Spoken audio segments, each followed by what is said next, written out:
మన తండ్రి అయిన దేవుని నుండి, మన ప్రభు అయిన క్రీస్తు నుండి, పరిశుద్ధాత్మను నుండి కృపా సమాధానాలు మీకు మీ కుటుంబాలకు కలుగునుగాక.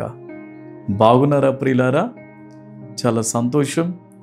దేవుడు మనలను ప్రేమించి మరలా ఈ ఉదయకాలమందు ఈ యూట్యూబ్ సందేశాల ద్వారా మనం కలిసి దేవుని స్తుతించడానికి, దేవుని మాటలు ధ్యానించడానికి కృపగలిగిన దేవుడు మన జీవితాల్లో అనుమతించిన ఈ శ్రేష్టమైన సమయాన్ని బట్టి నా హృదయపూర్వకంగా మీతో కలిసి నేను ప్రభుని స్తుతిస్తూ ఉంటున్నాను. ప్రియులారా, దేవుని వాక్యాన్ని జ్ఞాపకం చేసుకుని ఉందామా?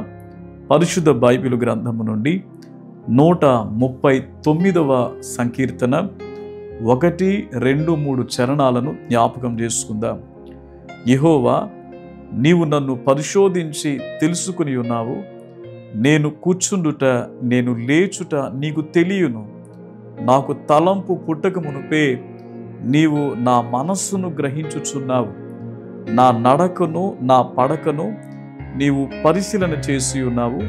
నా చర్యలన్నిటినీ నీవు బాగుగా తెలుసుకుని ఉన్నావు. దేవుడి మాటలు మన వినికెళ్ళలో ఫలింపచేయునుగాక.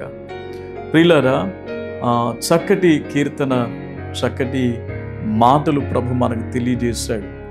దేవుడు మనలను పరిశోధించేవాడు.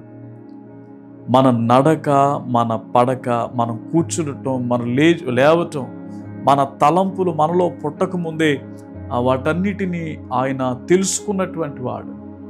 ఒక చిన్న సంఘటన మీకు జ్ఞాపకం చేస్తాను. ఒక భక్తి గల కుటుంబం ఉంది. వారు ప్రతిరోజు కూడా కుటుంబ ప్రార్థన చేయనిదే వారు పడకల మీదకు వెళ్ళరు. అది సాయంత్రం 7:30 ఆ ప్రాంతం, ఆ సమయం అవుతా ఉంది. అయితే ప్రియులారా, వారు కుటుంబ ప్రార్థనకు చేరుకొనక ముందే ఆ ఇంట్లో ఒక దొంగ ప్రవేశిస్తాడు. ఆ దొంగ ప్రవేశించి వారు ఏ గదిలో అయితే ఆ ప్రార్థన చేసుకుంటారో ఆ గదిలో, ఆ మంచం క్రింద అతను దాక్కుంటాడనమాట. వీళ్ళు ప్రార్థన చేసుకోవడానికి వస్తారు. ఆ ఇంటి యజమానుడు మంచం మీద కూర్చుని ఆ బిడ్డల్ని కూర్చోబెట్టి ఈ వాక్య భాగాన్ని చదివి వినిపిస్తారు.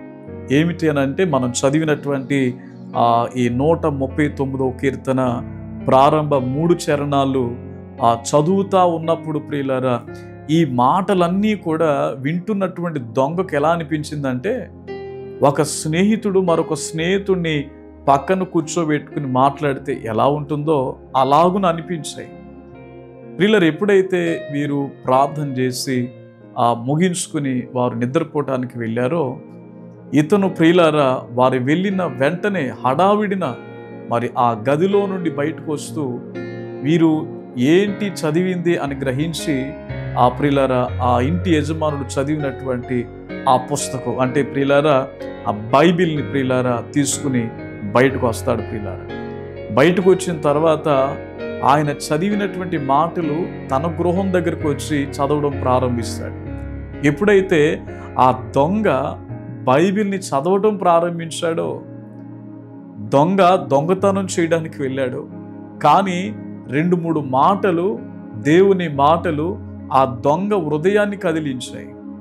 ఆ పుస్తకం అనుకున్నాడు, కానీ అది తీసుకుని వచ్చి ప్రియులారా ఇంటి దగ్గర ఎప్పుడైతే చదవడం ప్రారంభించాడో, మెల్లగా తన జీవితం మార్చబడింది. ఆయన దొంగతనాలు మానివేశాడు. ఆయన దేవుని సన్నిధికి వెళ్ళడం ప్రారంభించాడు.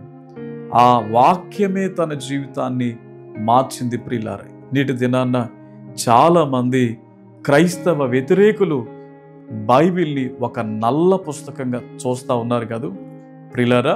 ఈ దినాన్న అందరినీ పరిశీలిస్తున్నటువంటి దేవుడు, ఈ దినాన్న నేను పాపం చేస్తుంటే నన్ను ఎవరు చూడట్లేదు అని అనుకుంటున్నావేమో, నీ నడకను పరిశీలించేవాడు, నీ పడకను పరిశీలించేవాడు, నీవు కూర్చుండటం, లేవటం అంతా ఆయనకు తెలుసు. కాబట్టి దేవుడు నన్ను చూస్తున్నాడు, దేవుడు నన్ను పరిశీలన చేస్తున్నాడు అని చెప్పి దినదినము ఆయనకు భయపడి వాక్యాన్ని చదువుకుంటూ మనమందరం పరిశుద్ధపరచబడినప్పుడు దేవుడు సంతోషిస్తాడు. ప్రియులారా, ఈ దినాన్న ఈ నల్ల పుస్తకమే అని భావించే అనేక మంది జీవితాలని మార్చింది, అనేక మంది జీవితాలని తెల్లగా మార్చింది, పరిశుద్ధంగా మార్చిందండి. అలాంటి వాక్యాన్ని ప్రభు మనకి ఇచ్చారు. కాబట్టి ఈ వాక్యాన్ని నిర్లక్ష్యం చేయొద్దు. దేవునికి భయపడు వారముగా, దేవునికి లోబడు వారంగా ఉందాం. అటువంటి ధన్యత ప్రభు మనకు దయచేయునుగాక. ప్రార్థన చేసుకుందాం. దయగలిగిన తండ్రి, పరిశుద్ధుడు అయిన దేవా, కృపగలిగిన తండ్రి, మీ వాక్యం మానవుల యొక్క జీవితాలను, అపవిత్రమైన జీవితాలను, మురికి జీవితాలను మీ వాక్యము కడిగి శుభ్రపరిచి పరిశుద్ధతలోనికి నడిపిస్తుందయ్యా. ఈ దినాన్న ఎంతమంది పాపము అనే బురదలో కొట్టిమిట్టులాడుతూ ఉన్నారు, అపవిత్ర కార్యాలు, క్రియలలో కొట్టిమిట్టులాడుతూ ఉన్నారు. జీవము కలిగిన నాయన పరిశుద్ధ గ్రంథాన్ని ఈ సమయంలో చేత పట్టుకుని వారు చదవడం ప్రారంభించడానికి సహాయం చేయండి. అనేక జీవితాలు మార్చబడటానికి సహాయం చేయండి. మీ ఆత్మ నడిపింపుల బిడ్డలను నడిపించండి నాయన. యేసు నామమున ప్రార్థించి వేడుకొనుచున్నాను తండ్రి. ఆమెన్.